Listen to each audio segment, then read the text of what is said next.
Have you ever wondered how the smash hit 2009 video game Plants vs. Zombies would be done if it was in D&D? Well, look no more. Because after a whole night of caffeine-induced spitballing, we have brought it here to you. We're gonna be mixing up actual plants and zombies from the game with D&D monsters. This is something different we wanted to try out, so I hope you enjoy. Shout out to Kite in the comments below for suggesting this idea. We'll make sure to do it justice. Also, 92% of you aren't subscribed. Do me a solid. Like and subscribe if you want to see more. The area we find ourselves in is a druid camp guarded by a line of plants.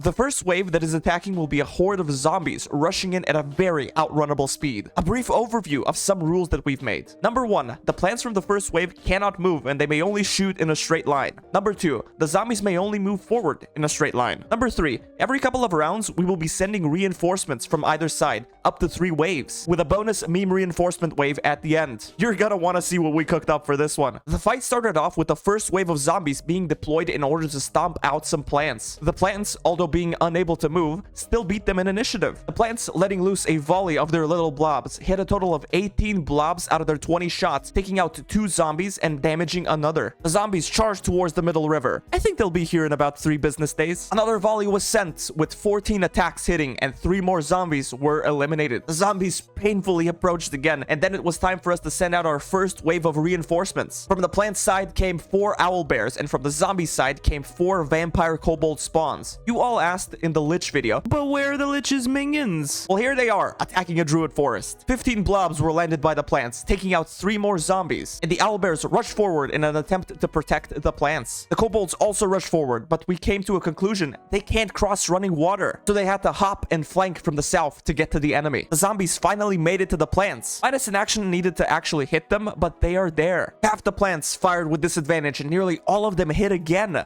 4 more zombies crumbled to the ground, and the owlbears flanked around. We then remembered that the zombies can only go forward rule, and we pulled them into the front line again. Then the owlbears managed to take down 1 more zombie. Our zombies started their feast, taking down 3 plants, and it was now time for some reinforcements. From the plant side, we have a treant accompanied by 12 Secret Service awakened shrubs surrounding him. We had the bright idea to call this particular shrub George Bush.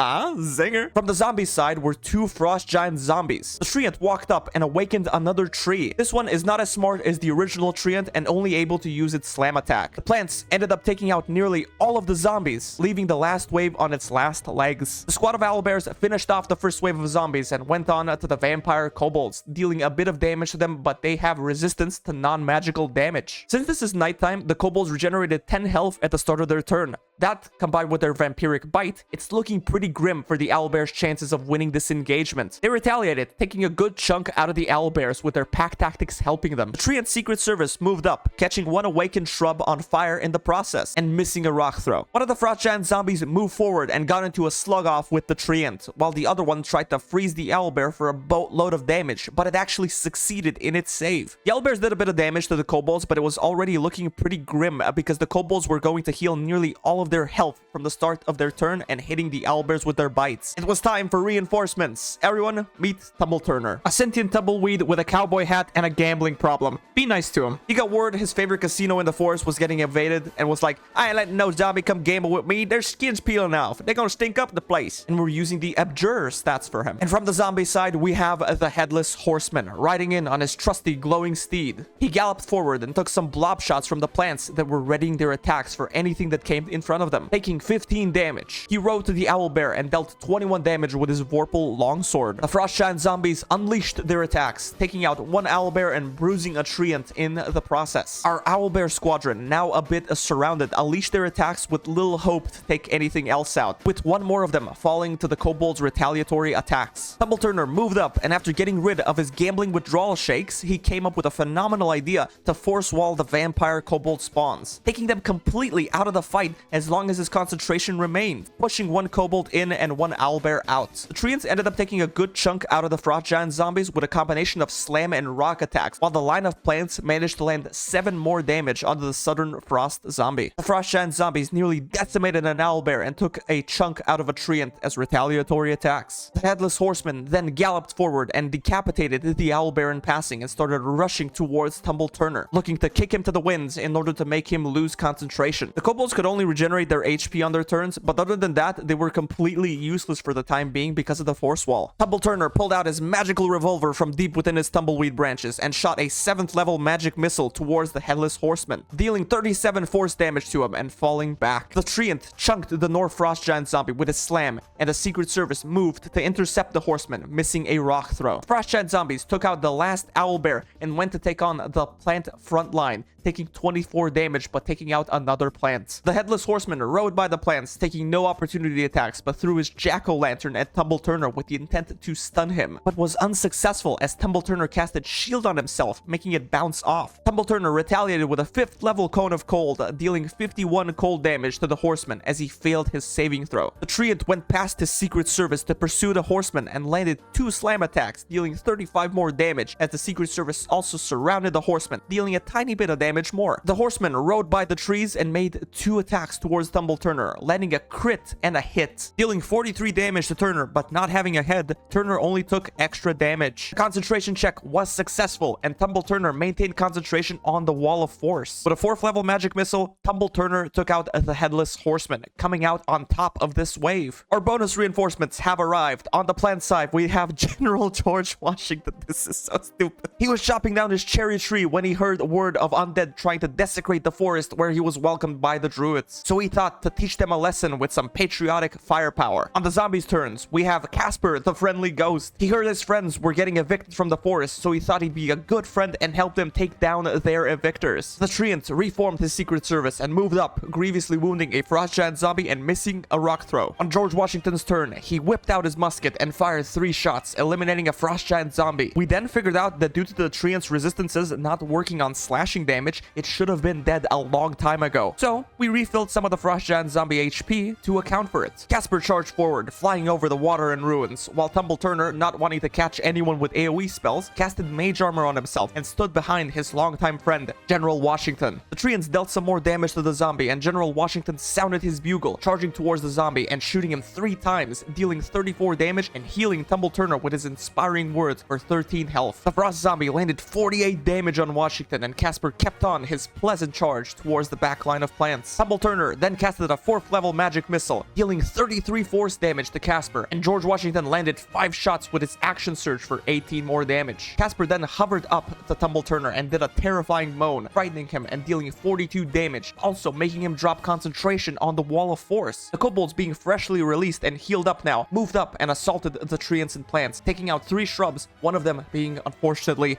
George Bush. Tumble Turner then actually managed to banish Casper, taking him out for the time being. The Treant and his guards surrounded all of the kobolds, while Washington shot away, dealing a good bit of damage, although halved because of the kobolds' resistances. The vampire kobolds yet again healed up pretty much all of their HP and ate away nearly all of the Secret Service. Tumble Turner, taking his casino's life in higher regard than the shrubs, blasted 1 vampire kobold, eliminating him with a fireball for 36 damage, and took out many more plants with them, while the Treant finished off 1 more vampire kobold. George Washington then moved up to cover Tumble Turner, hitting 3 shots on the kobolds for 17 damage, and the kobolds ran past him to get to Turner and break his concentration, taking 12 damage in passing. They then bit Tumble Turner 2 times for 15 and 13 damage, breaking his concentration on his banishment spell, bringing Casper back into the fight. The Treants flanked and hit the kobolds twice, dealing 15 damage, while George Washington didn't manage to land any of his 3 shots, but healed Turner for 14 more hit points with a rallying cry. Casper went to Withering Touch Tumble Turner, and he shielded all of the attacks, including the kobolds' bites. Tumble Turner then casted a 4th level fireball on the kobolds and the Treant, grievously wounding all of the kobolds, allowing the Treant to finish them off, leaving only Casper, the friendly ghost, on the battlefield. George Washington and the last Secret Service shrub made all of their attacks, dealing 12 more damage to Casper. Then Casper let out his very friendly moan, dealing 45 psychic damage to Tumble Turner and a shrub, leaving only a Treant and General Washington on the battlefield. Casper went into the ground and took some bludgeoning damage in order to avoid all of the attacks from his enemies. General Washington and the Treant ready their attacks when they see him again. When Casper came out of the ground, he took 5 damage from the musket and drained George Washington for 48 damage, going back into the ground,